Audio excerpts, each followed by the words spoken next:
Selama ini di Unpar ini ISS sudah melakukan yang terbaik bagi kami karena sudah melakukan pemilahan dan pengolahan sampah yang tujuannya mungkin untuk mengurangi beban sampah Kota Bandung untuk dibuang ke TPA. Ya, program Kota Bandung adalah namanya ada Kang Pisman, yaitu kurangi, pisahkan, dan memanfaatkan sampah. Jadi terutama di penegasan awal itu adalah pemilahan dulu. Setelah pemilahan baru melakukan pengolahan sampah dan juga terakhir ada pemanfaatan sampah. Intinya kita mengajak seluruh elemen maupun lembaga untuk melakukan pemilahan dan pengolahan sampah di wilayah masing-masing. Kami sangat terbantu oleh kehadiran tenaga ISS Indonesia di Unpar ini.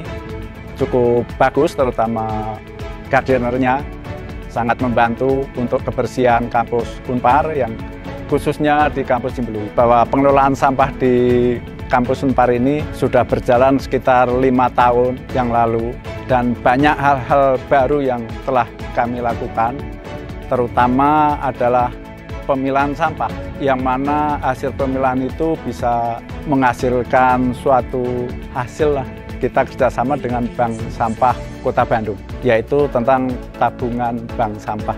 Karena di sini luas kampus itu sekitar 5 hektar, dan bagian besar sampah di kampus ini adalah dedaunan, maka kita progres, kita manfaatkan bahwa daun-daun ini kita olah menjadi kompos. Karena dulu kita juga ada kantin di kampus ini, yang mana memproduksi sampah sisa makanan juga cukup banyak, yaitu sekitar 200 kg per hari, maka itu kita manfaatkan sebagai energi baru. Kita olah menjadi biogas, yang mana bisa kita manfaatkan gas tersebut.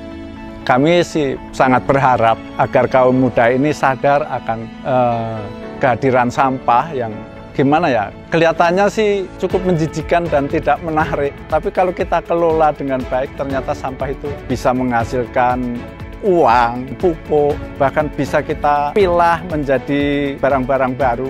Kita mesti sadar akan manfaat sampah, maka kita lakukan pemilahan sampah dan kita kumpulkan agar kita tetap bisa menjaga lingkungan hidup yang berkualitas.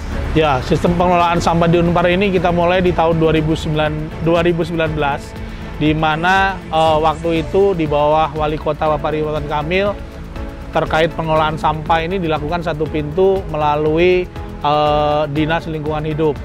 Kemudian kita edukasi klien kita bawa ke salah satu area yang kerjasama dengan PT ISS, di mana di area itu sudah dilakukan pengelolaan sampah. Kemudian dari Kepala Biro Umum dan Teknik mengakomodir untuk membeli 2 mesin pencacah, yaitu mesin pencacah daun dan mesin pencacah botol. Kemudian di 2019 kita mulai lakukan pengelolaan sampah di Universitas Katolik Parahyangan ini.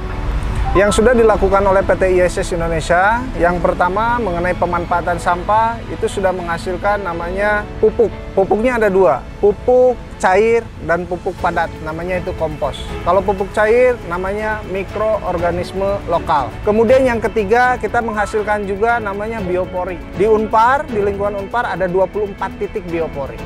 Kemudian yang keempatnya kita juga bisa menurunkan biaya pembayaran. Kemudian yang kelimanya juga kita bisa menghasilkan biodigester. Nah itu semua yang ada di lingkungan Universitas Katolik Parahyangan, dari yang banyaknya daun, kemudian sampah daripada mahasiswa maupun tenaga yang ada di Universitas Katolik Parahyangan kita manfaatkan. Kemudian botolnya pun kita lakukan penukaran. Jadi mahasiswa diperkenankan tidak boleh membeli lagi kemasan botol maupun cup, diharuskan menggunakan tumbler. Nah, hasil daripada itu pun kita sudah membeli kendaraan roda 3, namanya Kaisar, dari hasil penjualan ke bank sampah. Mari kita kurangi sampah. Pilah sampah dari sumbernya. Keep Indonesia Clean.